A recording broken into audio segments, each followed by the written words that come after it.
Good morning, everyone. Welcome to study the subject pharmacology and toxicology. Today, our topic is general anesthetics part 2, where we will discuss about classification of general anesthetics with advantages and disadvantages of general anesthetics. So, I hope you are doing well. You can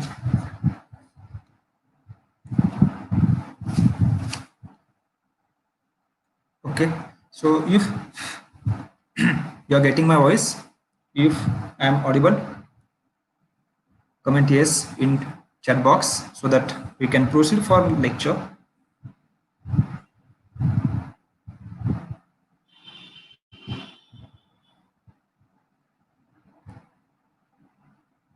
Am I audible to you?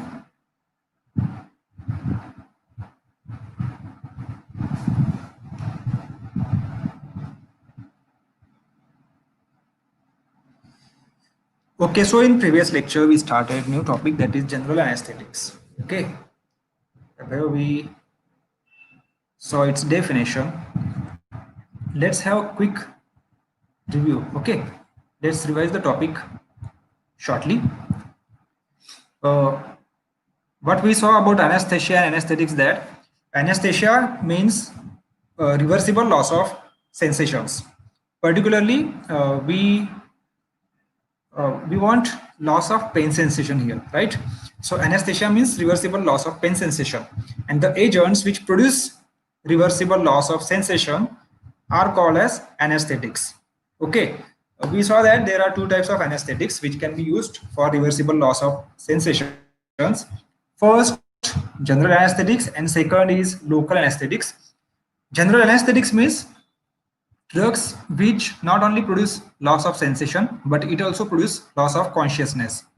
And second point in that, loss of sensations is produced throughout the body. That means all sense of all the body parts will get lost. While local anesthetics means those agents which produce loss of sensation at the area of application of drug only. That means the whole body will not get will not produce anesthesia. That means analgesia. Sorry, analgesia will produce only at the site of application of the drug, not all over the body. At the same time, patient will remain conscious. That means it will not produce loss of consciousness. So such drugs called as local anesthetics. So in general anesthetics, there are four important features. First is loss of sensations, particularly analgesia. Unconsciousness is produced. Amnesia means loss of memory. And fourth important point is immobility and muscle relaxation. तर हे चार important points किंवा important features असतात general अनेस्थेटिक्सचे, त्यासाठी याला वापरलं जातं सर्जरीसाठी. Okay, हे आपण लास्ट टाइम बघितलं होतं. त्यानंतर स्टेजेस बघितले होते आपण. There are 4 stages of anaesthesia depending on the depth of anaesthesia produced. First is called as cortical stage, also called as stage of analgesia, stage of delirium, also called as stage of excitement, stage of surgical anesthesia, and last stage was stage of respiratory paralysis. Okay, या चारही stages बद्दल आपण डिटेलमध्येही पाहिलं होतं. First जी stage असते अनेस्थेशियाची त्याला cortical stage असं म्हटलं जातं. This stage starts immediately after administration of general anaesthetic agent. Patient remain conscious. Patient जो असतो तो शुद्धीवरच असतो. तो आपल्याला बघू शकतो, ऐकू शकतो, पण एक वेगळ्या स्टेटमध्ये चालला जातो, which is called as dream like state. या स्टेटमध्ये किंवा या स्टेजमध्ये फक्त एनर्जेशिया प्रोड्यूस होतो. Means loss of pain sensation is produced, patient remain conscious. So we cannot perform major surgeries, but minor surgeries like dental operations, dental root canal, etc. can be performed during first stage called as cortical stage. Okay, and this stage will end immediately when patient become unconscious. So once the patient is unconscious, second stage starts, which is called as stage of delirium. In second stage, patient become unconscious and in excited state. So due to excitement, there are some changes like increased respiration, increased heart rate, blood pressure, and muscle tone. Therefore, we cannot perform any major surgery during this stage. It is the most difficult stage to manage since patient shows movement, salivation, shouting, laughing, etc. So, because of these reasons, we cannot perform any surgery during second stage. This stage will finish immediately after the calm down of the patient. Uh, why I am revising this topic? I have received a question from your one of your classmates that how to understand that which stage of the anesthesia is started or which stage is going on. की कसं समजेल की कुठली stage सुरू आहे, त्याचा काही specific time असतो का, असा एक क्वेश्चन आलेला आहे. तर त्याचा आन्सर असा आहे ऍक्च्युली की प्रत्येक ड्रगसाठी या ज्या स्टेजेस असतात त्यांचे ड्युरेशन वेगळं असू शकतं. फॉर एक्झाम्पल समजा XYZ ड्रग असेल तर तो सेकंड स्टेज प्रोड्यूसच करणार नाही, डायरेक्ट थर्ड स्टेजला पेशंट जाऊ शकतो. किंवा थर्ड स्टेज काही जे ड्रग्स असतात ते खूप कमी वेळेपर्यंत प्रोड्यूस करतील है ना. So it is not fixed की प्रत्येक ड्रगसाठी या 4 स्टेजेस असतील, पण यांचं जे ड्युरेशन आहे प्रत्येकाचं ते वेगळं असू शकतं. त्यामुळे आपल्याला प्रत्येक सर्जरीसाठी वेगवेगळे ड्रग्स यूज करायचे, ते आपण नंतर बघणारच आहोत. पण समजायचं कसं की कुठली स्टेज सुरू आहे हे आपल्याला कसं समजेल, तर हे जे सिम्पटम्स आहेत, आपण हे जे सायन्स सांगतोय तुम्हाला स्टेजेसचे, त्याच्यावरून आपल्याला कळत असतं की कुठली स्टेज सुरू आहे. म्हणजे आता पहिली स्टेज सुरू आहे हे कसं समजेल की ड्रग दिला आहे पण पेशंट शुद्धीवर आहे, म्हणजे कुठली स्टेज असेल, डेफिनेटली पहिली स्टेज असेल. जर ड्रग दिल्यानंतर जोपर्यंत पेशंट शुद्धीवर असेल तोपर्यंत पहिली स्टेज कन्फर्म. पेशंट अनकॉन्शियस झाला म्हणजे एक तर सेकंड स्टेज असेल एक तर थर्ड स्टेज. आता ते कसं काय कळेल तर सायन्स बघायचे. जर पेशंटच्या heart rate, blood pressure, respiration, मसल्सची टोनिसिटी या वाढलेल्या असतील तर समजायचं की पेशंट सेकंड स्टेजमध्ये म्हणजे स्टेज ऑफ डिलिरियम मध्ये आहे. प्लस पेशंट काही ऍक्टिव्हिटीज परफॉर्म करतो इन द सेन्स काही ऍक्टिव्हिटीज त्याच्यामध्ये दिसून येतात.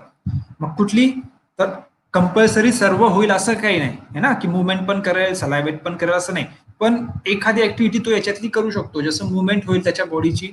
सर्जरीसाठी आपल्याला पेशंट शांत हवाय, मुवमेंट त्याची पूर्ण स्टॉप हवी, पण सेकंड स्टेजमध्ये काय होईल त्याची मुवमेंट होऊ शकते.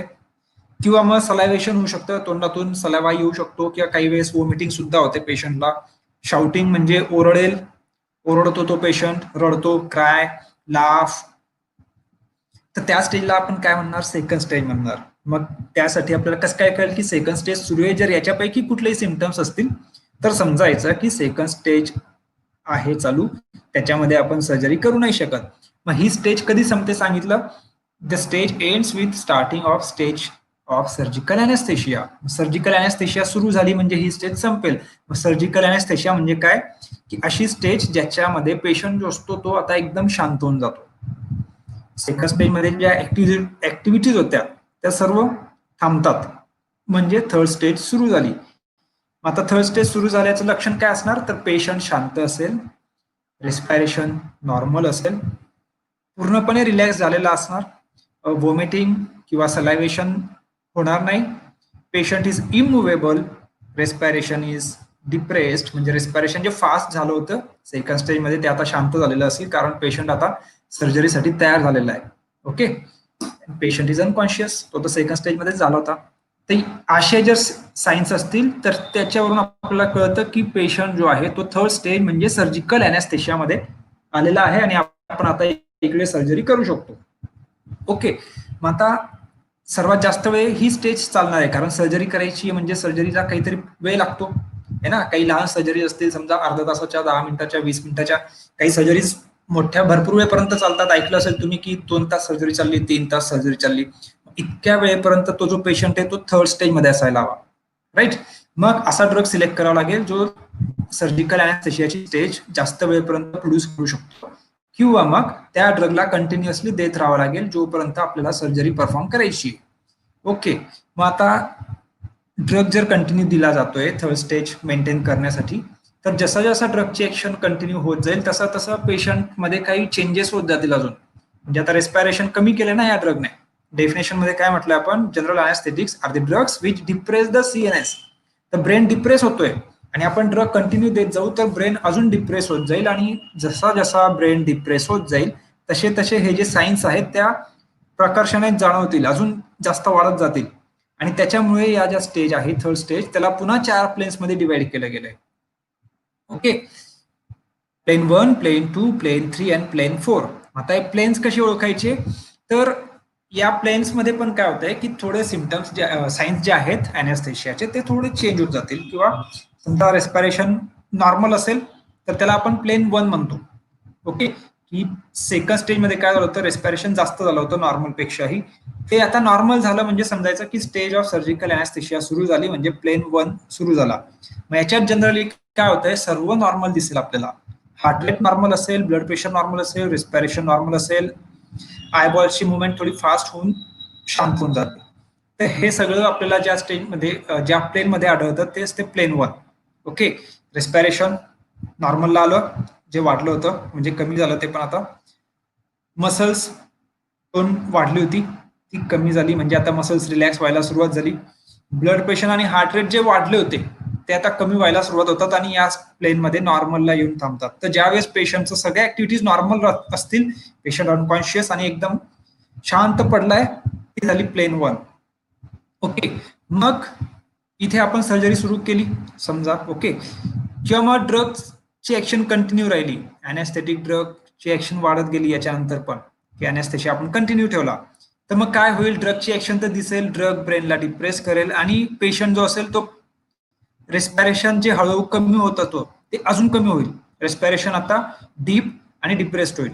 आता नॉर्मल होतं प्लेन 1 मध्ये. ओके, जर समजा तरी पण अॅनेस्थेटिक एजंटची ऍक्शन दिसलीच, कंटिन्यूस केली आपण, तर आता पेशंटचं रेस्पिरेशन नॉर्मल नाही राहणार, तर ते थोडं नॉर्मलपेक्षा कमी होईल. मग ते जर नॉर्मलपेक्षा कमी झालं तर आपण समजायचं की प्लेन 2 सुरू झालेला आहे. इतर सिम्पटम्स, इतर सायन्स काय असतील प्लेन 2च्या, तर कॉर्नियल रिफ्लेक्स आणि लॅरिंजियल रिफ्लेक्स जे असतात पेशंटच्या त्या लॉस झालेल्या असतात. ओके, कॉर्निया माहिती तुम्हाला आहे ना, आय मध्ये आयचा पार्ट असतो, आणि लॅरिंग्स पण माहिती आहे. तर हे दोघं जे रिफ्लेक्सेस आहेत ते लॉस झालेले असतात. ओके, त्याच्यानंतर मसल्स जे असतात ते अजून रिलॅक्स होऊन जातील. मसल रिलॅक्सेशन स्टार्ट झालं होतं प्लेन 1 मध्ये, तर प्लेन 2 मध्ये मसल जे असतील ते कम्प्लिटली जवळपास रिलॅक्स झालेले आढळून येतात. ब्लड प्रेशर आणि हार्ट रेट नॉर्मल पेक्षाही कमी झालेले असतात. मग याच्यातून आपल्याला कळतं की प्लेन 2 चालू आहे. मग तरी ड्रग कंटिन्यू केला, ड्रगची ऍक्शन वाढतच जाईल, अजून ब्रेन डिप्रेस होईल. ब्रेन डिप्रेस झाला म्हणजे रेस्पिरेशन अजून कमी होईल, नॉर्मल पेक्षा आधी कमी झालं होतं पण ते आता खूपच कमी होतं. सर्व रिफ्लेक्स लॉस झालेले असतात पेशंटचे. हार्ट रेट, ब्लड प्रेशर इतकं कमी झालेलं असतं की आपण हायपोटेन्शन प्रोड्यूस झालंय असं आपण म्हणू शकतो. मसल्स जे आहेत ते कम्प्लिटली रिलॅक्स झालेले असतात. असे सायन्स जर असतील तर त्यावरून कळतं की प्लेन 3 मध्ये आहे पेशंट. आणि जर यापेक्षाही सर्व कमी होत असेल, रेस्पिरेशन खूपच कमी, ज्याला आपण म्हणू शकतो की आता पेशंटचं रेस्पिरेशन खूपच कमी झालेलं आहे, इतकं कमी की यानंतर पण ड्रगची ऍक्शन जर वाढली तर पेशंटला धोका होऊ शकतो. Reflexes are already lost, reflex तर सगळेच लॉस्ट झाले होते प्लेन 2 आणि प्लेन 3 मध्येच. मसल्स आता इकडे कम्प्लिटली म्हणजे ऑलमोस्ट कम्प्लिटली रिलॅक्स्ड असतील. आणि ही स्टेज जी असेल हिच्यानंतर जर अॅनेस्थेशिया कम्प्लीट पुढे चालू ठेवला, कंटिन्यू चालू ठेवला, तर मात्र स्टेज 4 सुरू होते, जी रेस्पिरेटरी पॅरालिसिसची असते. म्हणजे रेस्पिरेशन जिथे डायरेक्ट स्टॉप होऊ शकतं, इतकं कमी होऊ शकतं की आता रेस्पिरेशन स्टॉप होईल, हार्ट स्टॉप होईल, ती म्हणजे स्टेज 4. प्लेन 4 संपल्यानंतर मग पेशंट जो असतो तो आता धोक्याची पातळी त्याने गाठलेली असते. त्याला म्हणतो आपण stage of respiratory paralysis. It is the stage of overdosages of anaesthetic agent. ही स्टेज आपल्याला येऊ द्यायची नसते. ओके, कारण हा ओव्हरडोस झाला म्हणजे पॉइझनिंग झाली एक प्रकारे, असं आपण म्हणू शकतो. इथे आता धोका आहे. काय धोका आहे, तर रेस्पिरेशन स्टॉप झालं होऊ शकतं इकडे. Skeletal muscles are totally flabby, pupil is widely dilated, blood pressure is very, very low, and the cessation of breathing can produced, which may lead to failure of heart, failure of circulation of blood, and may lead to death of the person. तर death होऊ शकते. Okay, तर या stage पर्यंत आपल्याला जायचं नसतं, म्हणून स्टेज 3 मध्ये आपल्याला सर्जरी करायची आहे स्टेज 3 मध्येच पेशंट राहायला पाहिजे. त्यासाठी आपल्याला काळजी घ्यायची असते. त्यासाठी तिथे स्पेशल एक व्यक्ती असतो, टेक्निशियन असतो, जो एक्सपर्ट असतो अॅनेस्थेशिया प्रोड्यूस करण्यासाठी. तर त्याला या सर्व गोष्टींचं नॉलेज असतं. तर प्रत्येक ड्रगसाठी या स्टेजेसचं ड्युरेशन वेगळं असतं. प्रत्येक जो ड्रग असेल अॅनेस्थेटिक एजंट तो या स्टेजेस प्रोड्यूस करेल. प्रत्येक ड्रग वेगवेगळ्या वेळेस वेगवेगळी स्टेज प्रोड्यूस करेल. सिक्वेन्स हाच असेल, फक्त प्रत्येकाचं ड्युरेशन वेगळं असू शकतं. ओके, तर या होत्या स्टेजेस ऑफ अॅनेस्थेटिक एजंट्स. अजून काही क्वेश्चन असतील तुम्ही पुन्हा विचारू शकता. आपण मीट वर ज्यावेळेस लेक्चर घेतो त्यावेळेस ते सॉल्व्ह करू शकतो. मग आज आपल्याला बघायचं आहे जनरल अॅनेस्थेटिक्सचं क्लासिफिकेशन आणि जनरल अॅनेस्थेटिक्सचे ऍडव्हान्टेजेस आणि डिसएडव्हान्टेजेस काय असतात. Okay, so today we will focus only on these points, that is classification of general anesthetics, advantages and disadvantages of general anesthetics. So let us see what is the classification of general anesthetics. So first class is called as volatile general anesthetics, which is also called as inhalational anesthetics. Volatile general anesthetics means असे agents जे volatile असतात, which are volatile in nature. So they are required to be administered through inhalational route. Okay, तर त्यांना आपण volatile anesthetics असं म्हणतो. They are further classified into two types. First is volatile gases. Gases which are volatile in nature. Example is nitrous oxide. And second subclass is volatile liquids. Example is ether or diethyl ether, chloroform, halothane, isoflurane, disflurane, etc. So first class is volatile general anesthetics, which are volatile in nature. So they are administered by inhalational route. So they are also called as inhalational anesthetics. There are two subclasses of inhalational anesthetics. First, volatile gas, and second is volatile liquids. Volatile gas includes nitrous oxide, while volatile liquids includes drugs like ether and chloroform. हे दोन drugs आपण familiar आहोत त्यांच्यासोबत. They are volatile in nature, and some other drugs are halothane, isoflurane, disflurane. So these are volatile general anesthetics. Okay. Second class is non-volatile general anesthetics. These are non-volatile in nature and are administered intravenously.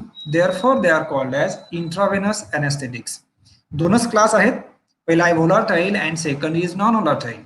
Volatile drugs are given by inhalational route, so they are called as inhalational anesthetics. Non-volatile general anesthetics are given by intravenous route, so they are called as intravenous anesthetics. Okay.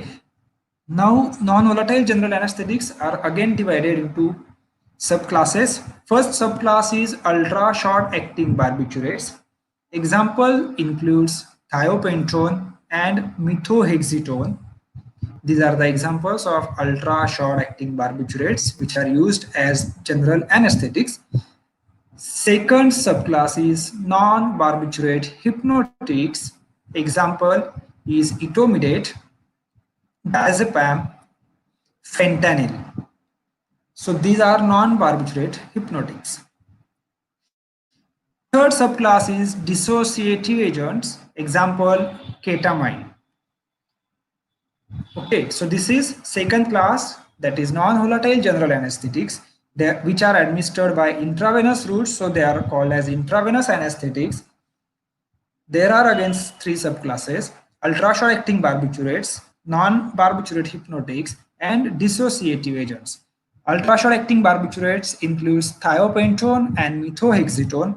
Non-barbiturate hypnotics includes etomidate, diazepam, and fentanyl.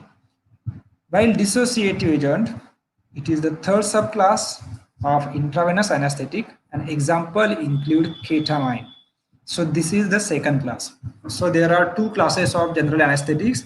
Exam मध्ये question असतो, long answer question म्हटलं असतो, define general anaesthetics and classify with examples. तर प्रत्येक जो topic असणार आहे याच्या पुढे प्रत्येक जे चॅप्टर असणार आहे त्याच्यामध्ये आपल्याला क्लासिफिकेशन्स असतील, which is one of the important part of pharmacology. याच्यावरून आपल्याला आयडिया येत असते की कुठला ड्रग कुठल्या डिसिजेसमध्ये आपल्याला यूज करायचा आहे. म्हणजे जर सर्जरी करायची असेल कुठलीही, तर सर्जरी करण्यासाठी पेशंटला जर अनकॉन्शियस करायचं आहे, अॅनेस्थेशिया प्रोड्यूस करायचा आहे, तर आपल्याकडे आता 2 चॉईस आहेत, एक तर लोकल अॅनेस्थेटिक्स किंवा मग जनरल अॅनेस्थेटिक्स. समजा डिसाईड केलं गेलंय की जनरल अॅनेस्थेटिक्सचा वापर करायचा आहे, पेशंटला अनकॉन्शियस करून ऑपरेशन करायचं आहे, तर मग कुठला ड्रग वापरायचा? तर मग हे क्लासिफिकेशन तिकडे युजफुल असतं की व्होलाटाईल अॅनेस्थेटिक्स आहेत आणि नॉन व्होलाटाईल अॅनेस्थेटिक्स आहेत. मग डॉक्टर्स बघतील, डिसाईड करतील की कुठला ड्रग वापरला पाहिजे. हे क्लासिफिकेशन लर्न असेल तर तुम्हाला माहिती असेल की कुठले कुठले ड्रग्स आपल्याकडे अवेलेबल आहेत आणि कुठले ड्रग्स आपण यूज करू शकतो सर्जरी करण्यासाठी, पेशंटला अॅनेस्थेशिया प्रोड्यूस करण्यासाठी. मग 2 टाईपचे ड्रग्स कुठले? तर पहिला होता व्होलाटाईल आणि second is non volatile. Volatile means what? जे व्होलाटाईल असतात नेचरमध्ये त्यांना इनहेलेशन रूटने दिलं जातं. 2 sub classes, volatile gases, volatile liquids. Okay. मग व्होलाटाईल गॅस यूज करायचा असेल तर नायट्रस ऑक्साईड वापरावा लागेल. व्होलाटाईल लिक्विड्स वापरायचे असतील तर इथर, क्लोरोफॉर्म, हॅलोथेन, डेसफ्लोरेन, आयसोफ्लोरेन हे सर्व ड्रग्स आपण वापरू शकतो. नॉन व्होलाटाईल अॅनेस्थेटिक्स मध्ये कुठले पर्याय आपल्या समोर आहेत? तर ultra short acting barbiturates, example thiopentone and methohexitone. Non barbiturate hypnotics मध्ये इटोमिडेट, डायझेपॅम, फेंटानिल आणि डिसोसिएटिव्ह एजंट्स मध्ये केटामाइन. तर इतके ड्रग्स अवेलेबल आहेत जे अॅनेस्थेशिया प्रोड्यूस करू शकतात. मग आता एक ड्रग असताना इतर ड्रग्सची आवश्यकता का असते? तर आधी सांगितल्याप्रमाणे प्रत्येक जो ड्रग आहे तो अॅनेस्थेशियाच्या स्टेजेस वेगवेगळ्या प्रोड्यूस करू शकतो. काही ड्रग्स कमी वेळ, काही वेळ जास्त, काही ड्रग्स जास्त वेळपर्यंत थर्ड स्टेज प्रोड्यूस करू शकतात. फॉर एक्झाम्पल आता ultra short acting barbiturates, example thiopentone आणि मिथोएक्झिटोन, हे जे ड्रग्स आहेत हे अॅनेस्थेशिया खूप लवकर प्रोड्यूस करतात, पण खूप कमी वेळेपर्यंत त्यांची ऍक्शन असते. म्हणजे 15 मिनिटाच्या वर ते ऍक्शन दाखवत नाही. मग 15 मिनिटात सर्जरी होणार आहे का? नाही. म्हणून मग इतर ड्रग्स वापरावे लागतील. राईट. तर प्रत्येकाचा काहीतरी ऍडव्हान्टेज आणि डिसएडव्हान्टेज असतो. तर मग ते ऍडव्हान्टेज आणि डिसएडव्हान्टेजेस कव्हर करण्यासाठी आपल्याला इतर ड्रग्सची गरज पडते, म्हणून इतके ड्रग्स अवेलेबल असतात. तर हे झालं classification of general anaesthetics. Let us see what are the advantages of general anaesthetics. मग जनरल अॅनेस्थेटिक्सचे काही ऍडव्हान्टेजेस पण असतात आणि डिसएडव्हान्टेजेस असतात. आपण आधी कॉमनली बघू, नंतर मग प्रत्येक ड्रगचं डिटेल इन्फॉर्मेशन आपल्याला बघायचं आहे. सो जनरल अॅनेस्थेटिक्स जे असतात, so they enables the patient to tolerate the surgical procedures that would otherwise inflict the unbearable. General अॅनेस्थेटिक्सचा ऍडव्हान्टेज काय असतो की सर्जरी करताना जे पेन होणार आहे ते त्या पेशंटला फील होणार नाही, कारण जनरल अॅनेस्थेटिक दिल्यानंतर loss of pain sensation produce होतं, ज्यामुळे त्या पेशंटला पेन होत नाही. त्यामुळे आपण सर्जरी सहज करू शकतो आणि तो पेशंट सहज ती सर्जरी सहन करू शकतो, कारण त्याला पेन होणार नाही. ओके. साधी जखम झाली तरी किती पेन होतं आपल्याला. सर्जरीमध्ये तर स्किन कट करायची, मसल्सला कट करायचंय, त्याच्यानंतर स्टिचेस द्यायचे, तर किती पेन होत असेल, है ना. So to make patient tolerate to the unbearable pain, anaesthetics are helpful. General anaesthesia reduces इंटेटिव्ह पेशंट अवेअरनेस अँड रिकॉल. की जे ड्रग्स असतात त्याच्यामुळे इंट्रा ऑपरेटिव्ह अवेअरनेस जो आहे तो लॉस्ट होतो. म्हणजे पेशंट अनकॉन्शियस असतो, त्याला दिसतच नाही की काय होत आहे नेमकं, आणि आठवत पण नाही, कारण ॲम्नेशिया प्रोड्यूस झालेला आहे.